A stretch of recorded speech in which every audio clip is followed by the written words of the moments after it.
Hi, everybody. Welcome back to an episode of Real Talk. Thanks for joining me. I'm so excited today because I'm going to be talking to Heather from Toledo, Ohio. She's a firefighter, and we want to talk to her about being a firefighter in today's world and how she navigates things. So please help me welcome Heather. Hi, Heather. Hi. Thanks so much for joining me today. I really appreciate it. Absolutely. I was excited when you asked me. Yeah, and I know you have a shift coming up, so we'll try to make it under an hour. So I Yeah. appreciate your time. I know it's super valuable, so I appreciate you doing this. I wonder if Yes. you could take us back to how you kind of got started in the field of firefighting. Well, honestly, I am a third generation firefighter. My grandfather joined my main department when he was 16. And then my dad and my uncle both joined as soon as they graduated high school at 18. And then I joined after 9/11. Okay, and was there an impetus there to join? Was it because of the family connection, or were you moved by 9/11 to join? Is that sort of Um, Before then, I was always kind of nervous about joining yeah, because I had some pretty big boots to follow sure. behind. But after 9/11, it was like, stop making excuses. Yeah. Just, just go and do it. So I did. And you're also an EMT as well, right? Yes. So you do double duty there as well. Yeah. Well, our department is pretty much both the departments that I'm on is pretty much fire and EMS. Mhm. So, and we get in the fire service these days, you're getting a lot more EMS calls than you're getting fire calls. Mhm. So we have to focus on both. And how was it I'm so fascinated with how you came about doing this as a career. Being a woman, was there sort of was there a bigger motivation from family to do it? Was there a stronger encouragement to do it? Or was there any like feedback you should not do it? What was sort of the feel around you taking on a career like this when it's typically been so male dominant? I It know has been. here it has been here in Ontario, Canada.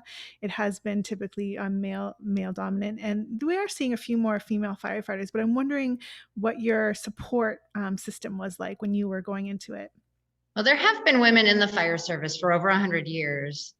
But the majority of us joining have been growing over the last, I would say 30 or 40 years, and slowly it kind of trickled. It's a trickle effect. And now there's a ton of us. The city of Toledo, I'm not on the city of Toledo, but I have a ton of lady friends that are firefighters on the city of Toledo. They have over 100 women. Um, my department has 4 female firefighters currently, and then we have 1 EMT only. When I joined the fire service in 2001, there was not very many of us, and there's a Mhm. lot more now. And it's encouraging to see all these little girls growing up and seeing that they can do it too. You know, when I'm out and about and I see these little girls and their eyes are as big as saucers staring at the fire truck going, oh, it's so pretty. That was me, you know, Yeah, when I was that age. So then I yeah. make sure that they see, and their mom goes, look, it's a girl fireman. And I'm like, yeah. Like that's how I was, you know, for growing up at the fire station. It was like a second house. You know, Yeah, it was like an extension. There was, you know, driving there was just like walking down the hall in your house.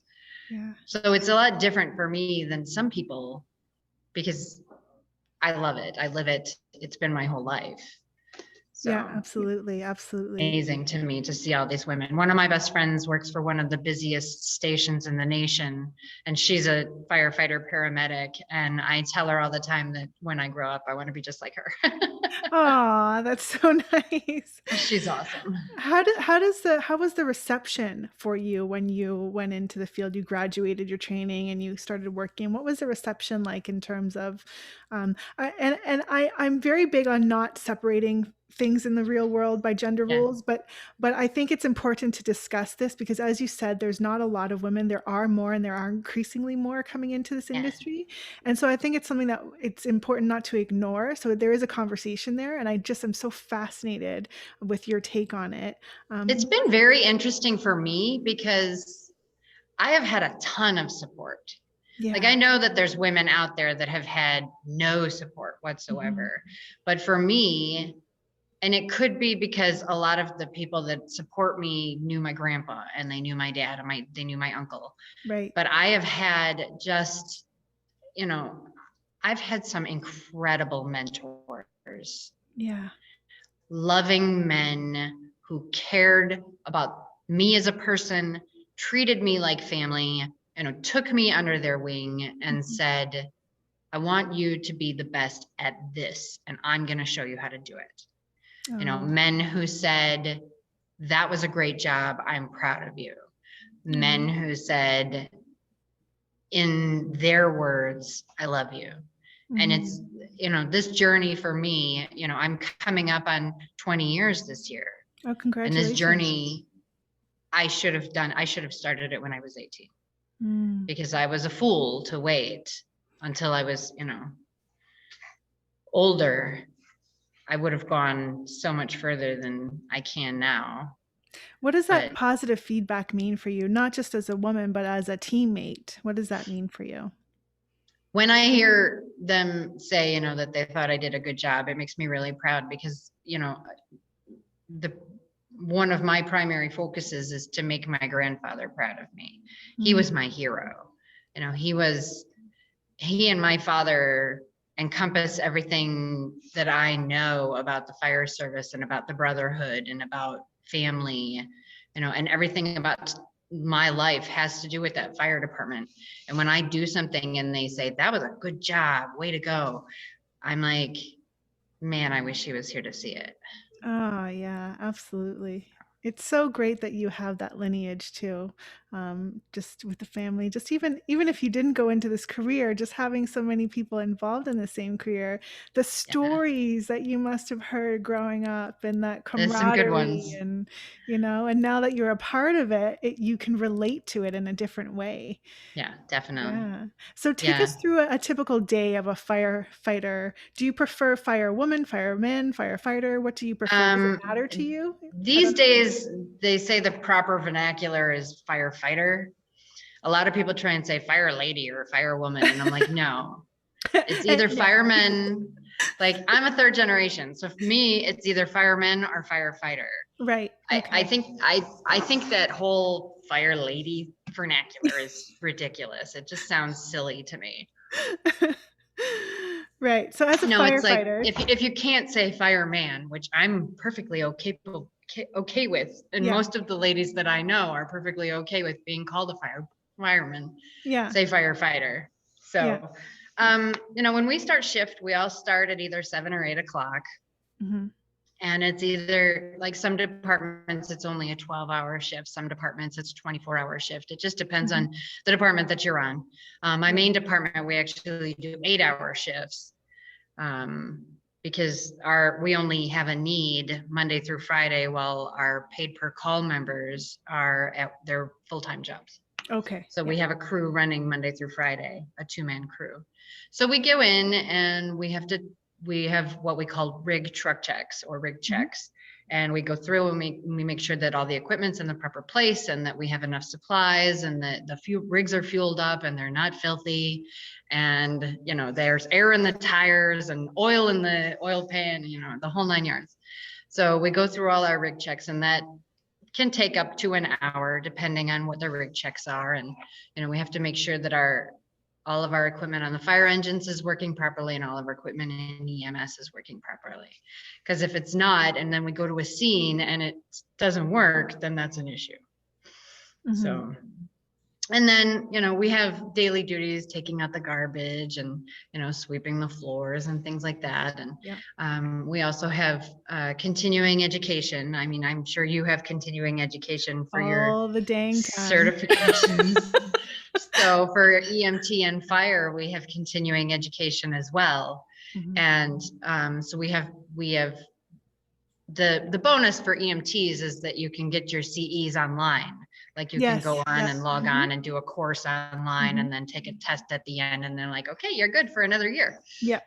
but on the fire side, there's a lot of stuff that we have to like physically do. So we drill at my department every single week on Wednesday evenings. We all Okay. meet up at the fire station and we do scenarios where we're pulling hose off the fire engine, or we're putting our pack on and we're searching around rescuing people, or we're, getting out the jaws of life and tearing up a car for an Mm. extrication drill. Or we're my department, my main department also has we have about 7 miles of waterway, so Okay. we do water and ice rescue, so we also do training on those special operations. And then we have a major highway that runs through our district, so we do hazmat training as well. Mhm. So we do all of those things on Wednesday evenings, and then we have the online thing to keep up our CEs for the EMS. That's So incredible. You're dedicated, you can tell. It's it's a a lot of constant. work, but it's so Yeah, worth it in the end. You absolutely. can ask any firefighter; it's the best job on the planet. Absolutely. What's your, We have the best toys. with the best toys? Yeah, I mean, who doesn't wanna play on trucks and, use the Right, jazz of life, right? I mean, come on. right, exactly, exactly. Bust out the big tools. It's so much fun. I bet. Now I was in emergency services for some years, and so I have a little bit of an understanding and can relate a little bit to calls. But I'm wondering what's sort of your mentality when you go out on a call? Where's your headspace at? Usually, it depends on the call, of Hmm. course. Hmm. But when I'm on the way to the call, my main department, I know the district very well because that's where I grew up. That's where I've spent my entire life living. Hmm. So I know all the streets, I know all the houses, I know at least half of the residents. I've grown up with their kids or their grandkids.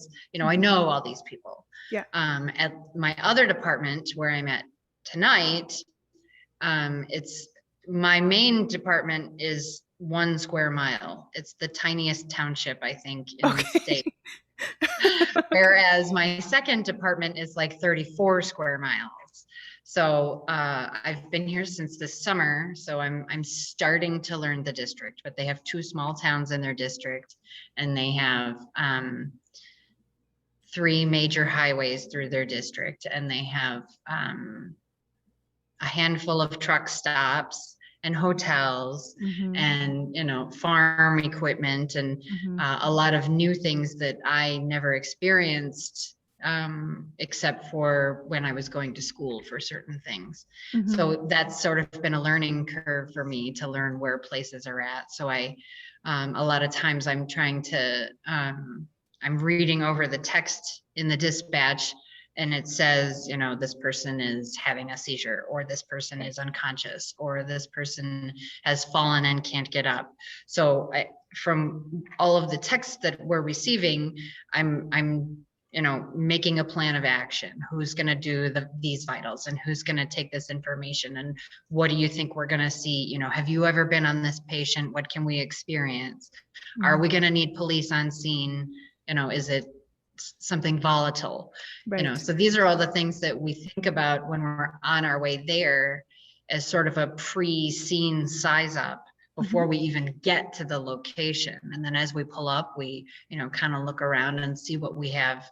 And if there's somebody standing in the driveway going, that means Right. somebody's really sick. Right. Right. You Right. know?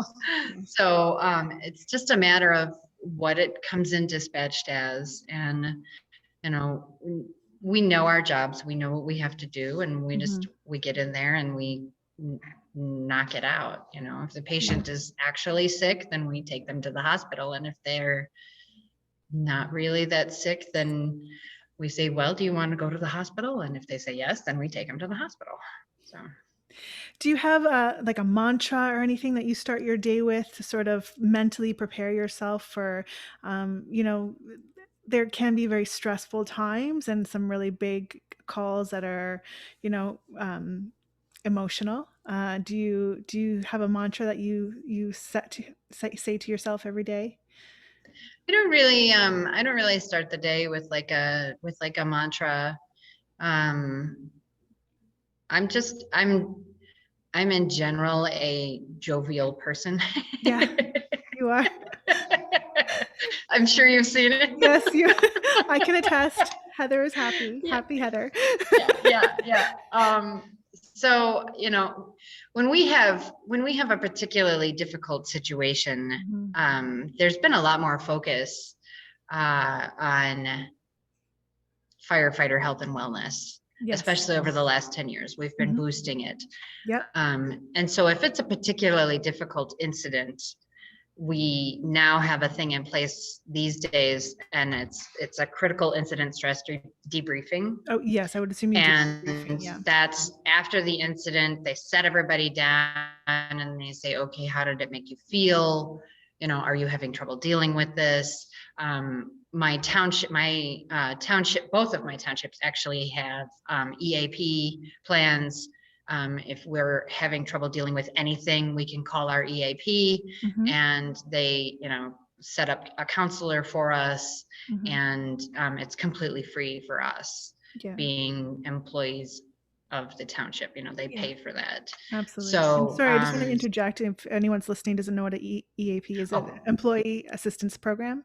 yes. So it's where your employer provides you with a counselor or a therapist to be able to connect with if you have a particular issue that you would like to deal with. And you can talk to them about anything. Yes, We've had that's it. Yeah. people go with marital problems. Marriage We've had people counseling. Yeah. with children problems, Mhm. with work problems, with car problems. If you want to just call somebody and stress out about your car, that's Yeah. that's what they're there for. Yeah. It's for when you're having difficulties and you feel like you need someone to talk to, and you feel like you don't want to, go to a friend or, a Sure. loved one. So Yeah. And so I love what you said about their increasing sort of the support around mental health. I wonder if you could talk about how that is really evolved within your department or what you've seen over the years, being in this, as you said, for 20 years, how that has evolved in terms of mental health for yourself and for employees, for your team. What kind of impact has that had on there's a everyone? lot more there's a lot more focus on um, suicide is a major problem in the fire service and the police service and the military. Yeah, It's on the internet now. If you haven't heard about it, you're not paying attention. exactly. Um, and we don't want to lose any more brothers and sisters because of that. It's a difficult thing to deal with. Mhm. And in our line of work, we see people on their absolute worst day Mhm. in their lives, and it can weigh on us, especially if it's children. Mhm. I find that children are the hardest calls to run on. I have a 10-year-old, I have an 18-year-old, and when I run on kids, it's a lot harder to keep that focus, but you have to, and Mhm. then you can fall apart afterwards, but you have to keep calm while you're there with them, because if not, then you're not doing them any good. Mhm. And you focus on so much of getting them better that you don't realize how much it's weighing you down. Mm. So I actually started going to a counselor 2 years ago for Good for things you. outside of work.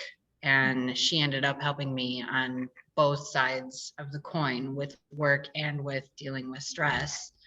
And just, she didn't even give me anything specific, just the fact that I could go to her and I knew that I could talk to her Mhm. and tell her how something made me feel. Mhm. And it won't work that way for everybody. I understand that. But for me, I seriously, after when I first started going to her, I was going to her weekly. Mhm. And then it got to the point where I was going bi-monthly, because she just helped me so much. The way I describe it is I felt like Atlas.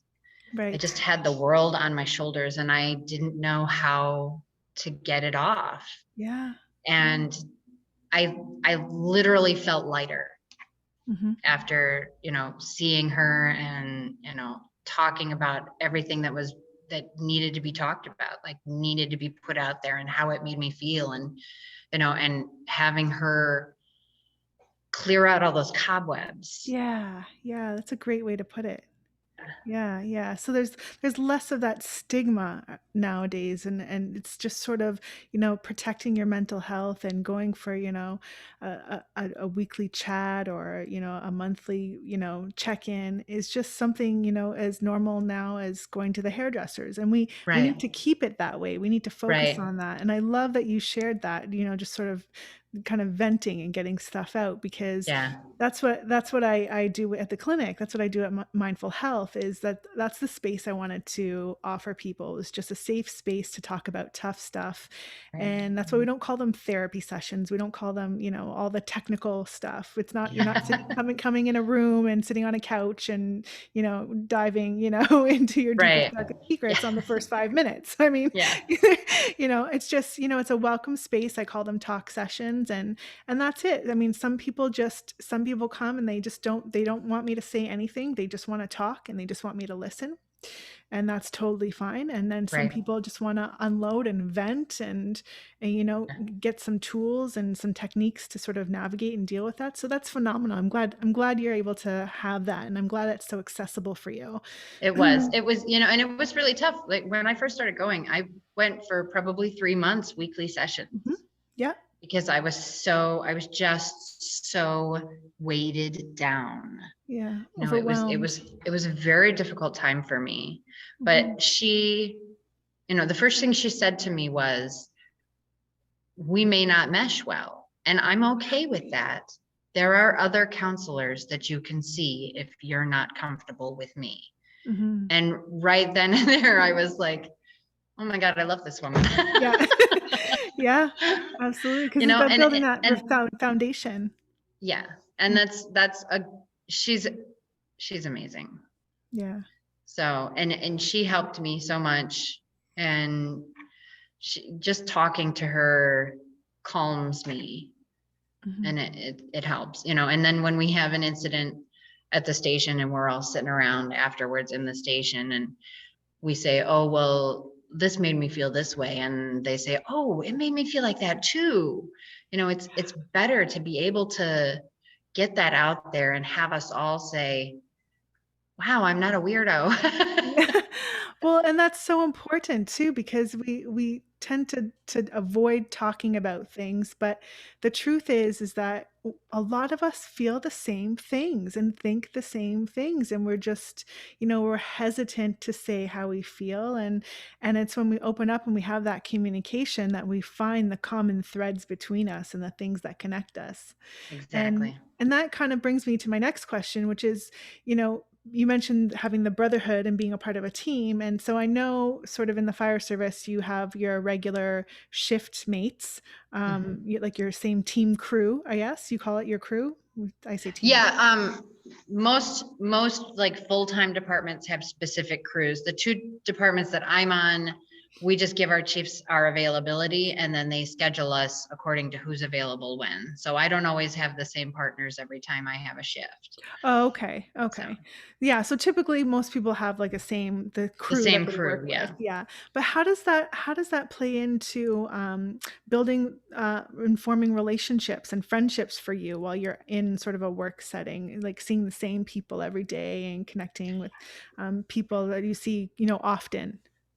Well, my main department, where all of us that work part-time, except for one or two, we all are on the paid per call side. Mhm. So when we get dispatched for a call, everybody gets told that we have a call that's on the department. So the ones that aren't working come to the station, and if they're needed, they respond also in a different vehicle.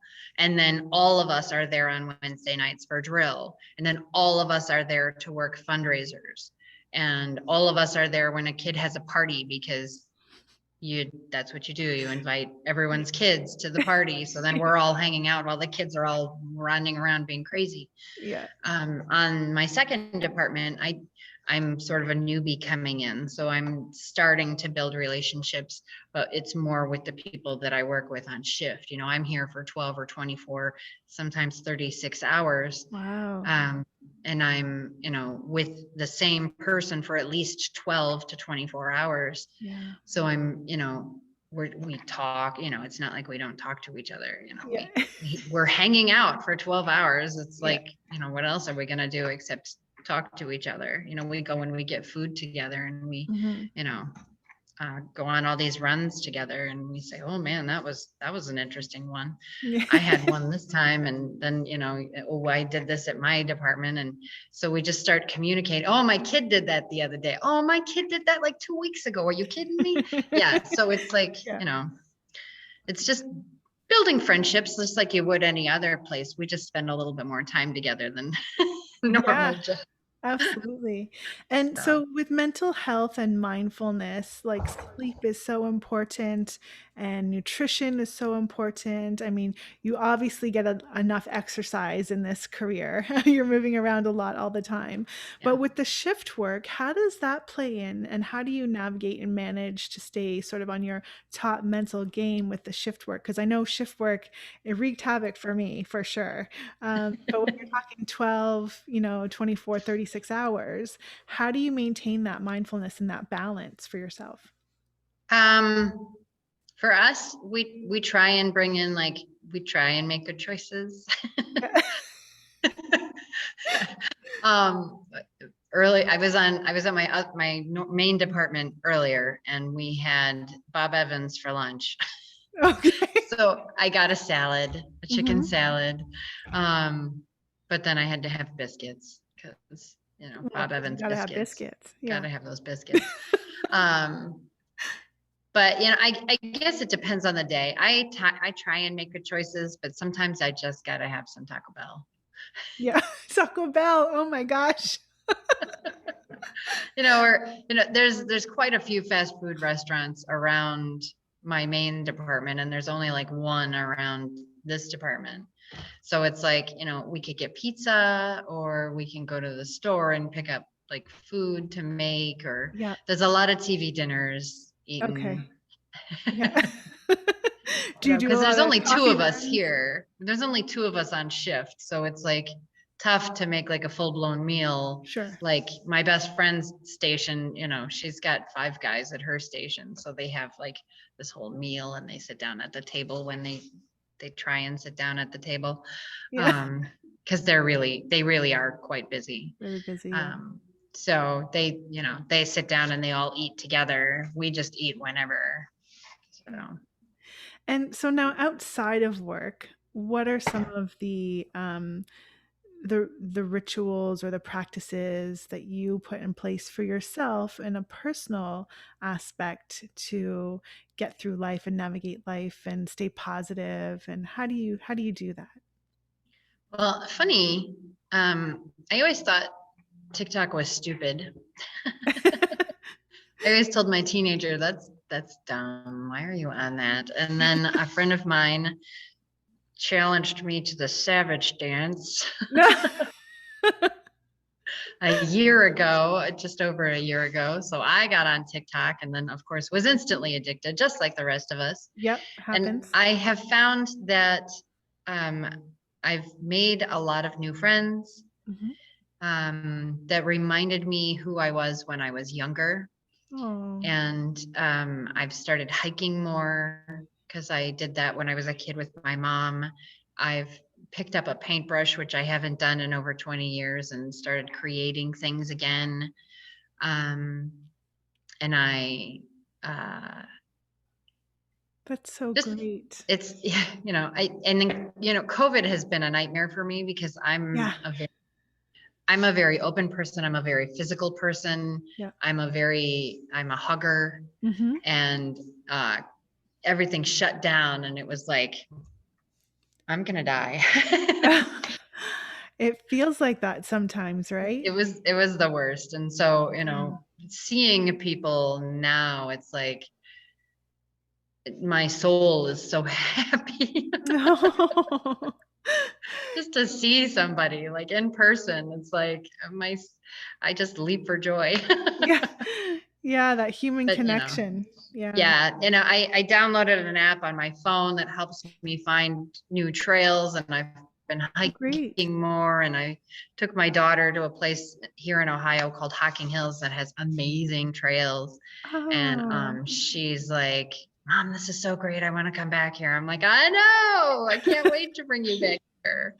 So she's super excited about that. And I have every full intention of getting a lot more hiking done.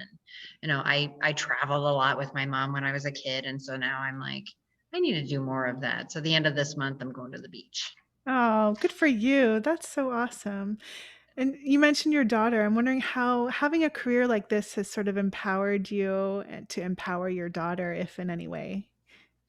She wants to be a fireman. Oh, that's great. She's, and it changes all the time. Like some days she doesn't want to buy, right? She does want to be a fireman, but right now she also wants to be a gamer, a Yeah. YouTuber, an Yeah. influencer. She's 10. She's at that age Yeah. that's all they want to do is they want to be an influencer. I'm How like, has honey, not how everybody can make millions of dollars being a YouTube influencer, oh gosh, if only, right? If only. right? I want to touch a little bit on the COVID because I know it's affected us all, but how has that affected your incoming calls, your intakes? Have you seen a lot more increase in Mm, calls, or has it affected it at all? We haven't had a rise in calls per se Hmm. because of COVID. Hmm. Um, we've had a lot of people call us that have like a positive test, and they call us because they think they're dying. Okay. And we get there and their vitals all check out really well and they're Yeah. not having trouble breathing. And, they're speaking to us and their Hmm. lips aren't blue and they don't have a temperature, or they have a temperature, but it's a mild temperature, but they Hmm. don't feel that bad. Yeah. I just feel like people are not hearing the proper information on COVID. Hmm. If Yeah. just because you have a positive result from a COVID test Right. doesn't mean it's not a death sentence. That's right. Yeah. Yeah. The things we're looking for is blue lips and blue fingertips.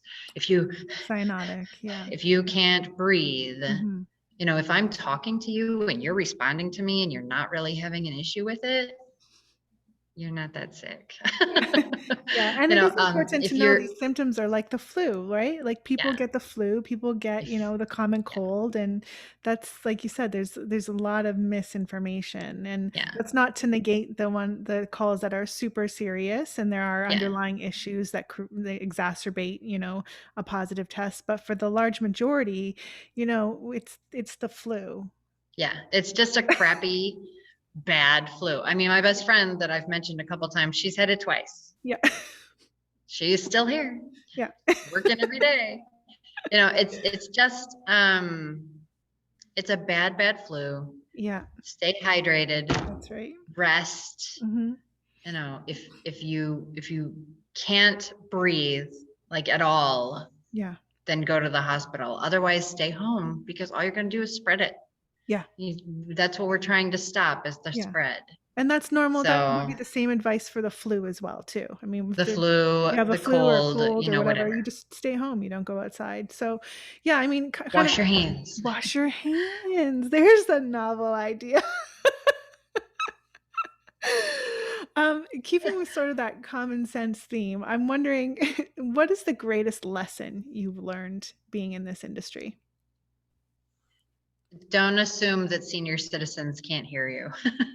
Oh, yes, good one. Honestly, that's when we get students, when we get new people, that's the first thing Mm. I tell them. Mhm. Like if they're just learning things and they're like fresh out of the box, Yeah.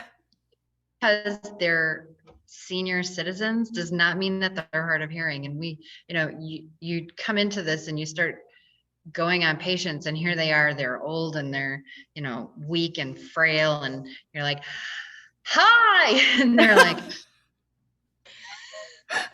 Yeah. It's so funny because I don't know if you've seen any of my ASL videos, but I sign language. Mhm. And so it's funny because sometimes people will see you do that and come to interact with you and they'll talk really loud. Yeah. And I mean, I'm clearly not hearing impaired, but if I was, I always think, well, you talking louder is not going to help. It's But not, it's just it's really not. yeah, It's just that, It's our really not. brains wanna tell us something different, right? Yeah, So yeah. funny. I have a cousin that's deaf, so I know a very little bit of sign language, Yeah. and most of it's curse words. Yeah. So Naturally, that's the first thing people wanna learn. yeah, but he went to we have a school in Columbus that's one of the best schools in the nation for sign Mhm. language, and some of the kids that go there from like kindergarten to graduation, that school does a lot of focus on lip reading. Yes. So he would bring friends home from Yeah. school to visit, and like you wouldn't even know they were deaf because they had been at this school for so long that they were so good at lip reading and so good at enunciating their words that you would never even know that they were deaf if Yeah. you couldn't, see their hearing aids or whatever. I mean, it was just incredible. Yeah. And if we had more schools like that, I don't think that it would be as much of an issue for the hearing impaired to live normal lives Mhm. because Absolutely. Yeah. Absolutely. I'm always watching people's lips, and that's kind of how I learned when I was little. Um, is I would always focus on people's lips. So now as an adult, I know most people when they talk to people, they look in their eyes, and yeah. I don't. I'm always looking at someone's lips, and sometimes people are like, Are you paying attention?" I'm like, "Yes, I heard everything you said."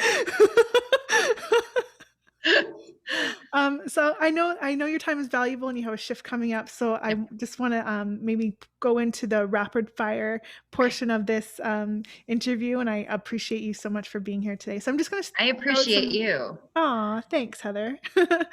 I'm going to throw out some words, and you just say the first thing that comes to mind. Okay. Okay, fire, Fighter. communication, Strong. relationship, Important. family, Also important. teammate, Family. mindfulness, Health. growth, Wellness. community. Also family. That's a Mm, the my community's my main district is a small community and it's tight. yeah. We have a lot of support from them. It's amazing. Health, Exercise. wellness. Water. Heather, what do you know for sure? What do I know for sure? I know that I I just want people to be happy and healthy. And